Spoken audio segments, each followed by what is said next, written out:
دخل الإمبراطور حسبة الكبار وأبى أن تطيح به رياح الغرب في الملعب الظفروي.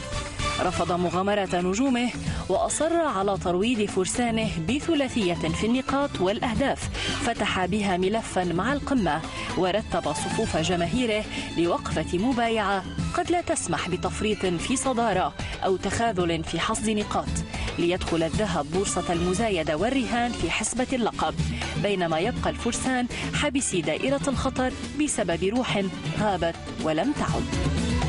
البداية كانت توحي بأن أصفر الذهب جاء للملعب الغربي وهو طامعا في مكسب ومتسلحا بثقافة فوز وبروح ترفض الخروج بأقل من النقاط الثلاث. لم يترك لعقارب الساعة فرصة إهدار الثواني وبادر بزيارة شباك خصمه في الدقائق الأولى، وهو ما أيقظ أصحاب الأرض وجعلهم لا يتأخرون في الرد، ليدخل الصراع منح التحدي من جديد وتبدأ حبكة البدلاء. ويدرك الفرياسي بأن امتلاك خط وسط الملعب مع الزج برأس حربة صريح قد يغير الحسبة لصالحه، وهو ما جعله يدفع بدرويش ليعطي حرية الحركة للإسبانيستي لاختراقات العمق التي لعبت الدور المؤثر في حسبة النقاط الثلاث.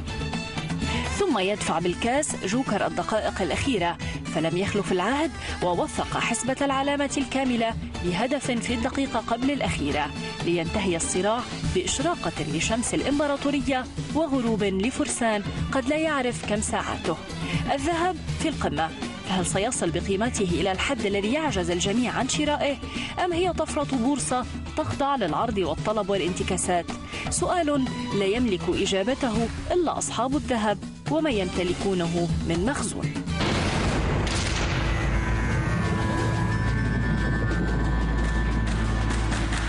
والله شوف، إذا بي فوز من دون أداء خليه برايح، يعني عادي، لأن أهم شيء 3 نقاط في الوقت الحالي. يجمع وفي أوقات يعني تلعب مباراة حلوة، يعني مباريات حلوة وما تسجل وما تحصل يعني 3 نقاط، ما يفيد. يعني نحاول نحن كثر ما نقدر نظهر بالصورة الطيبة ونأدي ونجيب إن شاء الله 3 نقاط. إن شاء الله بالمباراة تلاقي كل وصل أحسن ويظهر نفس المباراة الواحدة ولا أي مباراة ثانية، يعني الوصل قدم فيها مردود طيب. والله كل مباراة وظروفها يعني والأخطاء تحصل، إن شاء الله مباراتين نحاول نصلح لها الأخطاء إن شاء الله. ما بتراجع، اعتقد حتى لان الفرق الثانيه اللي يلعبوا وياها ما بسهله، مو باينه، ممكن احيانا يجيك فريق هو اللي يفرض اسلوبه. مع ذلك الحمد لله استغلينا كذا كوره وسجلنا من الاهداف اللي سجلناها في المباراه. يعني وانا في اليوم اشيد بالفريق الظفره في الشوط الثاني، يعني طلع بشكل مغير عن الشوط الاول، حصلوا لهم يمكن اكثر من فرصه ما سجلوا. في النهايه الفريق اللي ما يسجل ويتسجل عليه طبعا بيخسر المباراه.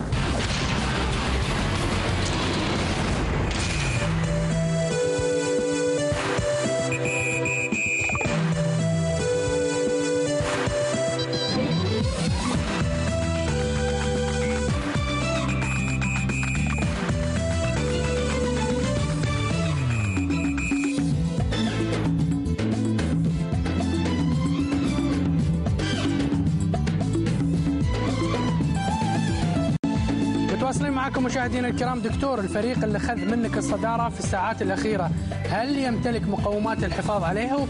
باختصار يمتلك، تاريخ أقول يمتلك. تاريخ الوصل أقول يمتلك.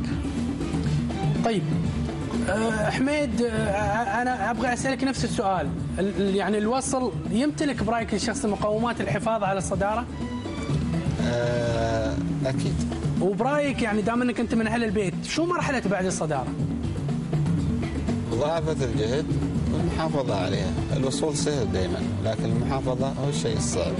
طبعا وصولنا للقمة ما جاء من فراغ، من جهد، من هدف، كان موضوع من البداية. الثلاث سنوات الأخيرة الوصل حقق 3 بطولات، يعني مطالبتنا بالبطولة من اللاعبين ما اعتقد انه يشكل ضغط على اللعيبه، لانهم لعيبه اصحاب بطولات، عاشوا البطولات وتمرسوا.